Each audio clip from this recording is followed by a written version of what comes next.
روس کے خلاف ہم لوگوں نے جہاد کیا تو وہ جہاد تھا، لیکن جب اسی افغانستان پہ امریکہ آیا تو پھر امریکہ کا ساتھ دینا ہم پہ لازم ہو گیا، تب ہمیں جہاد بھول گیا۔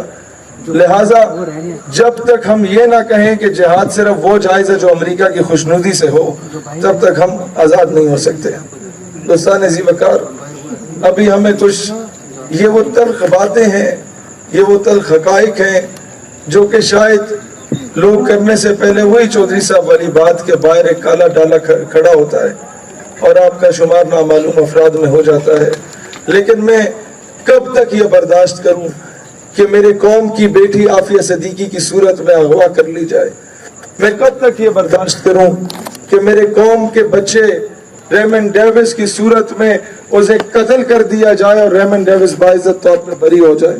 میں کب تک یہ برداشت کروں کہ کرنل جوزف رات کی تاریکی میں میرے بچے کو اسلام آباد کی سڑکوں پہ کچل دے اور ہم اسے نور خان ایئر بیس سے رات کی تاریکی میں سلوٹ مار کے بھیج دیں؟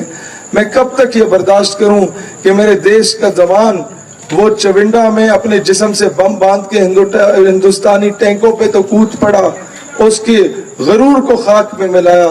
میں کب تک یہ کہوں کہ ہمارے دیش کے جوان نے آپ کے کیا کہتے ہیں سری نگر کے قریب تو قربانیاں دیں، ایل او سی پہ تو قربانیاں دیں، سیاچن پہ تو قربانیاں دیں، لیکن اوپر جو سٹیک ہولڈرز بیٹھے ہیں انہوں نے ہمیشہ سے جارج بش کے، اوباما کے اور ڈونلڈ ٹرمپ کے تلوے چاٹے ہیں۔ میں کب تک یہ برداشت کروں کہ چہرے تبدیل ہوتے رہیں لیکن غلامی کا پٹا وائٹ ہاؤس سے ہی آتا رہے؟ میں کب تک یہ برداشت کروں کہ چہرے حکام بالا کے تبدیل ہوتے رہیں لیکن منظوری واشنگٹن ڈی سی سے آتی رہی؟ وہ سوشل میڈیا تھا، بجائے اس کے کہ اس پہ ہم پاپا کی پرنسس والی آئی ڈی بنائیں، یا بجائے اس کے کہ اس پہ ہم لوگ سبا بن کے 20 روپے کا ایزی لوڈ منگوا لیں اور مغرب کے اربوں ڈالرز کی انویسٹمنٹ پہ لات مارتا ہوا بتائے کہ جناب ہم لوگ جتنے مرضی ماڈرنائزڈ کیوں نہ ہوں، ہم لوگ جتنے مرضی انگریزی گھما پھرا کے بولنے والے کیوں نہ ہوں، ہم لوگ جتنا مرضی پینٹو شیٹوں میں پھرنے والے کیوں نہ ہوں، جب بات میرے آقا کی عزت اور حرمت کی آتی ہے تو ہم کسی کو کھاتے میں، کسی کو بارے میں نہیں لاتے۔ تو اتنے میں پولیس تشریف لے آئی تھی، تو ذرا میں گلا بھاڑ بھاڑ کے تقریریں کرنی پڑی، اسی لیے میں ابھی اس جوش و ولولے سے نہیں کر پاتا کہ اب میرا گلا میرا ساتھ نہیں دے رہا۔ ایک دور ہوتا تھا جب ہم انجمن طلبہ اسلام میں تھے تو سب سے زیادہ کریٹیسائز سیالکوٹ اور گجرانوالہ کو کیا جاتا تھا۔ اب آ کے مجھے اندازہ ہوتا ہے کہ جب تک یہ ماڈل جو سیالکوٹ اور گجرانوالہ ہے اسے امپلیمنٹ نہیں کیا جائے گا، یہ لبرلز پہ قابو نہیں پایا جا سکتا۔ یہ کچھ حقائق ہیں، جس کی لاٹھی اس کی بھینس۔ دنیا کا قانون رہا ہے، کفر ہمیشہ سے ہمیں کیوں چماٹے مارتا رہا کہ جب وہ ایک گال پہ تھپڑ مارتا ہم کہتے بھائی جان ہم بڑے پرامن ہیں، ہم مسلمان ہیں، دوسری گال بھی حاضر ہے۔ ہمیں اسلام نے کبھی یہ درس نہیں دیا۔ اسلام پرامن مذہب ہے، لیکن اسلام کبھی یہ نہیں کہتا کہ ماں بہن بیٹی کی عزت کو پامال کیا جا رہا اور تم چوڑیاں پہن کے بیٹھو۔ اسلام کبھی یہ نہیں کہتا کہ عراق میں مدر آف آل بامز گرائے جائیں، افغانستان میں، اور 12,000 بم آپ کے عراق میں گرائے جائیں۔ بہنوں کو ان کے بھائیوں کے سامنے برہنہ کر کے سٹ سٹینڈ کی سزائیں دلوائی جائیں 2002، 3 اور 4 میں، اور پھر ان کے وہ سی ڈیز وائرل کروائی جائیں اور پاکستان میں بھیجی جائیں اور باہر یہ لکھا جائے کہ یہ حج اور عمرہ کرنے کا طریقہ ہے۔ اور جب مسلمان اسے اپنے کمپیوٹر میں ڈالتا تھا اور وہ عبرت حاصل کرتا تھا اور اس کے ذہن میں یہ آتا تھا کہ کل کو اگر میں امریکہ کے بارے میں کوئی بات کروں گا تو شاید ہمارے گھر میں ہماری ماں بہنوں بیٹیوں کے ساتھ بھی یہ ہو۔ اقبال رحمت اللہ علیہ جس کانسیپٹ کو سمجھانے کی کوشش کرتے ہیں، کبھی ایسا نہیں ہوا۔ یہ پنجاب کا علاقہ ہے، آپ انٹیریئر پنجاب میں جائیں، آپ انٹیریئر سندھ میں جائیں، آپ بلوچستان میں جائیں، یہ نوابوں وڈیروں کا رواج کافی زیادہ ہے۔ کے پی کے میں ذرا کم ہے، لیکن ان علاقوں میں ذرا غلامی زیادہ ہے. وہ اقبال کہتا ہے تعویل کا پھندا جو کوئی صیاد لگا دے یہ شاخ نشیمن سے اترتا ہے بہت جلد.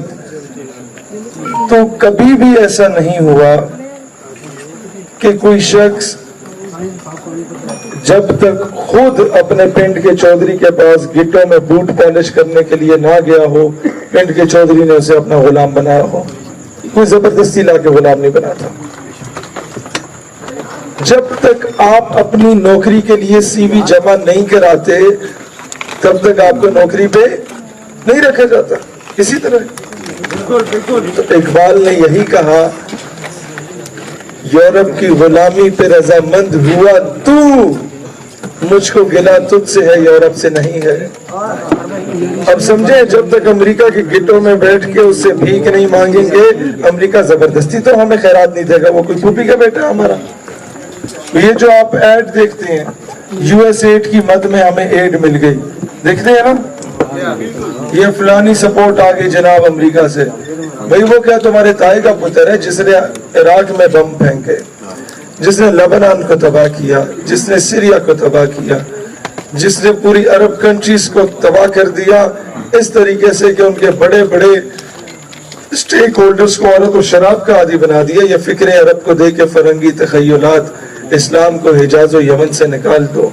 اس نے حجاز اور یمن کو آپس میں لڑوا دیا, اس نے عراق اور کویت کو آپس میں لڑوا دیا, اس نے عراق اور ایران کو آپس میں لڑوا دیا, اس نے پاکستان اور افغانستان کو آپس میں لڑوا دیا. وہ تمہیں کیوں ایڈ دے گا؟ اس کی کچھ ڈیمانڈز ہوتی ہیں. وہ ڈیمانڈز کیا ہوتی ہیں کہ آپ کے تعلیمی نصاب سے عشق رسول کے ایلیمنٹ کو نکال دو. آپ میں سے جو 40 یا اس سے ابو ایج کے لوگ ہیں یا اپنے بزرگوں سے پوچھئے گا کہ ان کے دور میں ایک مضمون اردو میں پڑھایا جاتا تھا غازی علم الدین ایک عظیم عاشق رسول کے نام سے. آج نہیں پڑھایا جاتا. ایک دور ہوا کرتا تھا کہ سلطان صلاح الدین ایوبی کے بارے میں ہمارے بزرگوں کو پڑھایا جاتا تھا. آج مصطفیٰ کمال اتاترک پڑھایا جا رہا ہے جسے انگریزوں نے لانچ کیا اور ایک لبرل ترکی ہمارے اوپر مسلط کیا تھا. آج وہ سلطان محمد فاتح نہیں پڑھایا جاتا. آج ہمیں وہ غازی عبدالحمید نہیں پڑھایا جاتا. آج ہمیں وہ نور الدین زنگی جیسا چیف آف آرمی سٹاف نہیں پڑھایا جاتا.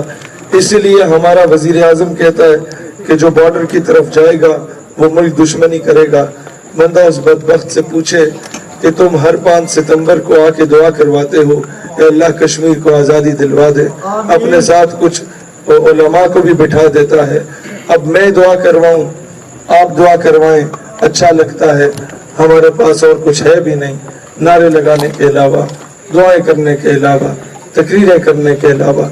لیکن جب وزیر اعظم بھی دعا ہی کرے تو کرسی ہے تمہاری یہ جنازہ تو نہیں ہے, کچھ کر نہیں سکتے تو اتر کیوں نہیں جاتے. اللہ وطن. آپ لوگوں میں سے ہماری بہنیں ہیں, وہ کئی ایسی ہیں جو کہتی ہیں کہ سر ہم لوگ کام کرنا چاہتی ہیں اپنے مذہب کے لیے, اپنے وطن کے لیے, اس نظریے کے لیے, لیکن نہیں کر پا رہی. ہم لوگ اوپنلی سوشل میڈیا نہیں یوز کر سکتے. میں نے کہا آپ سے کتنے کہا ہے, آپ سے کس نے کہا ہے کہ ہماری بہن آپ اپنی تصویر سامنے آویزہ کر کے سوشل میڈیا استعمال کریں. آپ اپنے آڈیو نوٹ کے ذریعے اپنی انقلابی آواز, وہ درد بھری آواز اس امت کو پہنچا سکتی ہیں. آپ اپنے ماشاءاللہ شاہ صاحب یا نبی آپ ہیں غلام ہیں غلام یہ رسول میں جو ہو نہ عشق مصطفیٰ تو زندگی بڑے ہمارے لیے آنر کی بات ہے شاہ صاحب یہاں تشریف لائے. تو بہنوں کے بارے میں عرض کر رہا تھا کہ آپ کے آڈیو نوٹس کے ذریعے آپ انہیں آڈیو نوٹس بنائیں, اوپر ویڈیو میں کنورٹ کیا جا سکتا ہے, اس پہ پکچر سٹوریز لگائی جا سکتی ہیں, بہت کچھ کیا جا سکتا ہے. اس ہتھیار کو استعمال اگر ہم کریں گے تو دنیا میں انقلاب آ سکتا ہے. ریسنٹلی 3-4 ملکوں میں پوری بغاوت جو قائم ہوئی وہ سوشل میڈیا نے قائم کی. دوستان ذی وقار, اسی لیے میں دوبارہ درخواست کروں گا کہ پاپا کی پرنسز اور یہ سبا کے ایزی روڈ سے نکل کے کوشش کریں کہ اس سوشل میڈیا کے اس کو